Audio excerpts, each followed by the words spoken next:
فخر عرب خاتم النبی الحمدللہ رب العالمین والصلاة والسلام علی خاتم النبیین اما بعد فاعوذ باللہ من الشیطان الرجیم بسم اللہ الرحمن الرحیم الصلاة والسلام علیکہ یا رسول اللہ وعلی آلکہ واصحابکہ یا حبیب اللہ الصلاة والسلام علیکہ یا نبی اللہ وعلی آلکہ واصحابکہ یا نور اللہ۔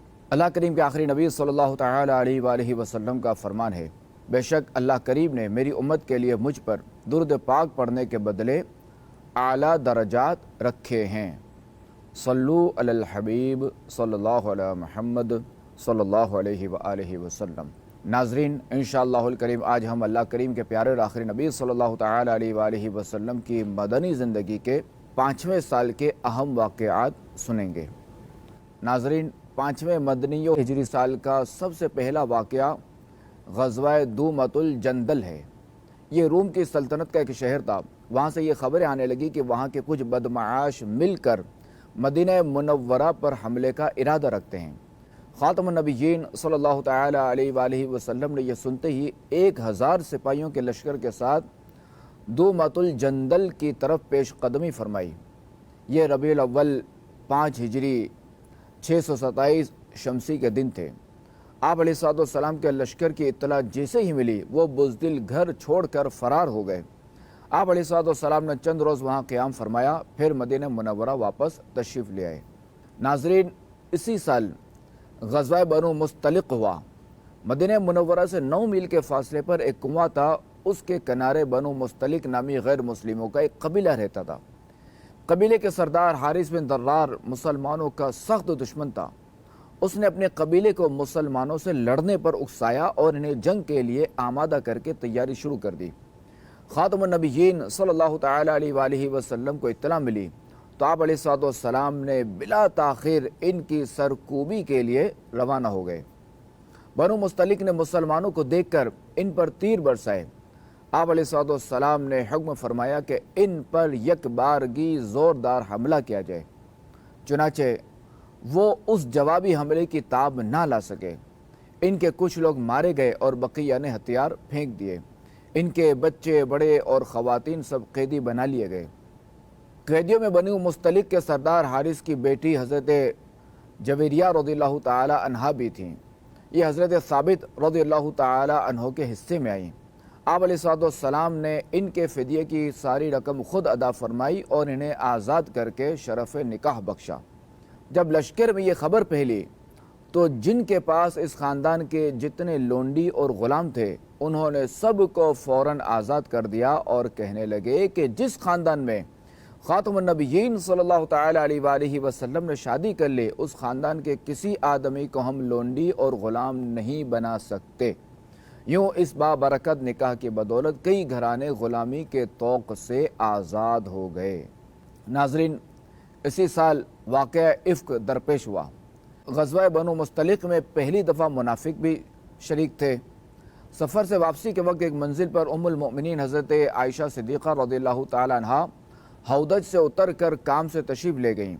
واپس آئیں تو پتہ چلا کہ ان کا ہار ٹوٹ گیا ہے۔ یوں وہ اسے ڈھونڈنے چلی گئیں۔ قافلے کے کوچ کرنے کا وقت آیا تو ان کا ہودج اٹھانے والوں نے سمجھا کہ ام المؤمنین رضی اللہ تعالی عنہا اندر بیٹھ چکی ہیں، جبکہ ایسا نہ تھا۔ انہوں نے حسب عادت ہودج اٹھایا اور اونٹ پر باندھ دیا۔ قافلہ منزل کی طرف چل پڑا۔ جب ام المؤمنین حضرت عائشہ صدیقہ رضی اللہ تعالی عنہا ہار ڈھونڈ کر واپس آئیں تو قافلہ نہیں تھا۔ یوں یہ وہیں چادر اوڑھ کر لیٹ گئیں۔ اتنے میں حضرت صفوان رضی اللہ تعالی عنہ آئے اور وہ ہمیشہ لشکر کے پیچھے چلا کرتے تھے تاکہ لشکر کی گری پڑی چیزیں اٹھاتے چلیں۔ انہوں نے دور سے حضرت عائشہ صدیقہ رضی اللہ تعالی عنہا کو دیکھا اور پہچان لیا۔ انہیں مردہ سمجھ کر انہوں نے انا للہ و انا الیہ راجعون پڑھا۔ ان کی آواز سے ام المؤمنین حضرت عائشہ صدیقہ رضی اللہ تعالی عنہا چونک گئیں اور اٹھ گئیں۔ حضرت صفوان رضی اللہ تعالی عنہ نے فوراً انہیں اپنے اونٹ پر سوار کر لیا اور خود اونٹ کی مہار تھام کر پیدل چلتے ہوئے اگلی منزل پر خاتم النبیین صلی اللہ تعالی علیہ وآلہ وسلم کے پاس پہنچ گئے۔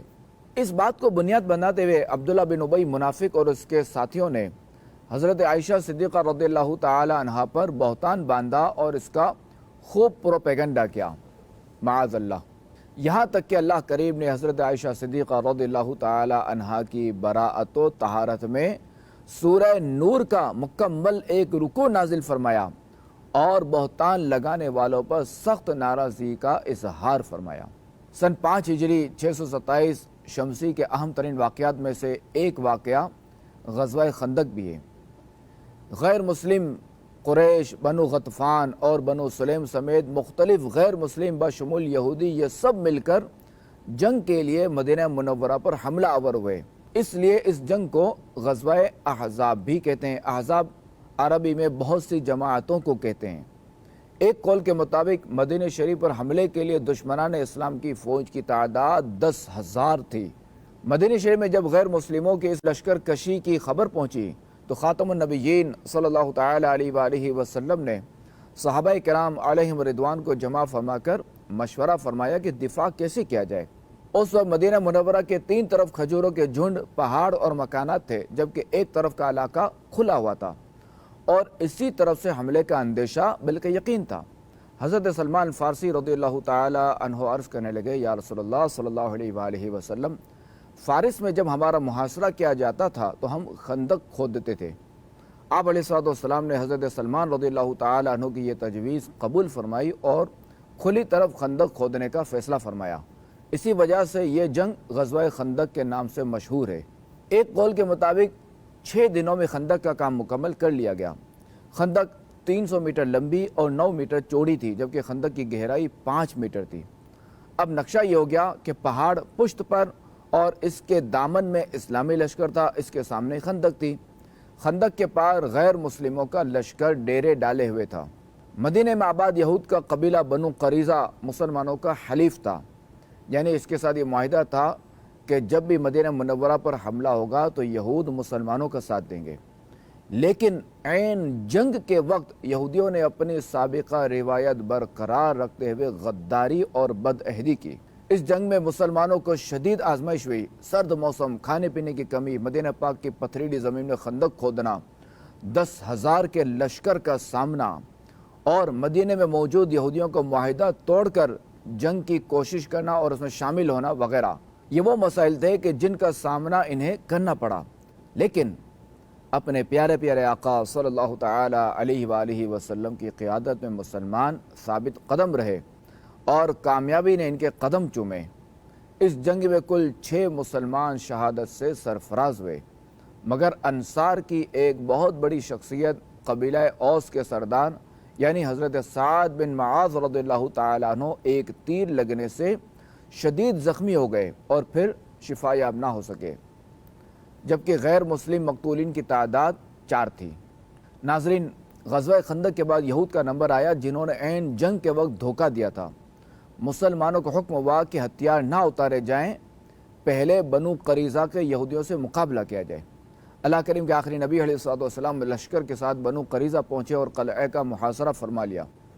25 دن کے محاصرے کے بعد یہودی تنگ آ گئے اور آپ علیہ السلام کو پیغام بھیجا کہ ہمارے بارے میں حضرت سعد بن معاذ رضی اللہ تعالیٰ عنہ جو فیصلہ کریں گے وہ ہمیں منظور ہے۔ لہذا حضرت سعد بن معاذ رضی اللہ تعالیٰ عنہ کو خاتم النبیین صلی اللہ تعالیٰ علیہ وآلہ وسلم نے فیصلہ دینے کا اختیار دیا۔ حضرت سعد رضی اللہ تعالیٰ عنہ غزوہ خندق میں شدید زخمی ہو گئے تھے، مگر جب انہیں علم ہوا کہ رسول اللہ صلی اللہ تعالیٰ علیہ وآلہ وسلم انہیں طلب فرما رہے ہیں تو یہ تشریف لے آئے۔ بنو قریظہ کے ساتھ آپ رضی اللہ تعالیٰ عنہ کے گہرے تعلقات تھے، اس لیے یہودی بہت پر امید تھے، لیکن حضرت سعد رضی اللہ تعالی عنہ نے بنو قریظہ کی امیدوں اور اپنے ذاتی تعلقات کی پرواہ کیے بغیر انہی کی مذہبی تعلیمات کی روشنی میں یہ فیصلہ دیا کہ ان کی فوج کو قتل کر دیا جائے، عورتیں اور بچے قیدی بنا لیے جائیں اور یہودیوں کا مال و اسباب مال غنیمت بنا کر لوگوں میں تقسیم کر دیا جائے۔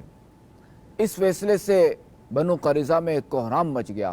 بالآخر انہیں یہ فیصلہ ماننا پڑا، کیونکہ انہوں نے خود ہی حضرت سعد بن معاذ رضی اللہ تعالی عنہ کو فیصلہ کرنے کا کہا تھا۔ اسی سال مصطفیٰ جان رحمت صلی اللہ تعالی علیہ وآلہ وسلم نے حضرت زینب بنت جحش رضی اللہ تعالی عنہ سے نکاح فرمایا، اور اسی سال مسلمان عورتوں پر پردہ فرض کر دیا گیا۔ اسی سال تیمم اور نماز خوف کے احکام نازل ہوئے۔ ناظرین، اللہ کریم کے پیارے اور آخری نبی صلی اللہ تعالی علیہ وآلہ وسلم کی مدنی زندگی کے 6 سال کے واقعات انشاءاللہ الکریم ہم اگلے سلسلے میں سنیں گے۔ مدنی چینل دیکھتے رہیے۔ صلو علی الحبیب صلی اللہ علیہ محمد صلی اللہ علیہ وآلہ وسلم۔ خاتم النبی، خاتم النبی ہے نبی الانبیاء ان کا لقب، خاتم پیغمبراں فخر عرب۔